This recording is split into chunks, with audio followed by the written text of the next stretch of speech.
L'uno accanto all'altro sulle colline trevigiane di Tarzo per il taglio del nastro della fattoria sociale della piccola comunità, storica struttura di recupero dei tossicodipendenti. Ma le posizioni del governatore Luca Zaia e del vescovo Corrado Pizziolo non potrebbero essere più distanti in materia di fecondazione eterologa. Dopo il via libera delle regioni alle linee guida è la prima volta che il presidente del Veneto incontra un esponente della Curia e le valutazioni del politico sono di quelle che la Chiesa non può sentire, perché nonostante i rilievi dei cattolici su quella che hanno definito una pericolosa fuga in avanti, Palazzo Balbi è determinato ad arrivare al traguardo presto, molto presto.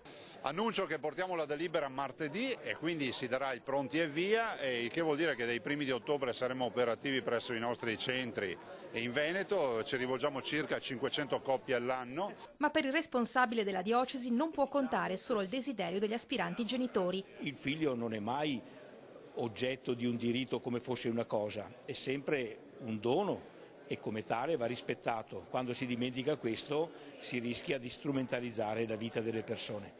Le amministrazioni regionali sono però determinate ad andare avanti lo stesso. Entro il 1° ottobre sarà cercato un accordo sull'uniformità dei ticket. Noi porteremo ovviamente l'istanza di avere un ticket popolare in modo tale che il costo sia un costo quasi simbolico, accessibile a tutti. L'ipotesi veneta è addirittura di 30 euro, un tradimento della potestà legislativa secondo il presule. Credo sia il Parlamento che deve dare delle norme.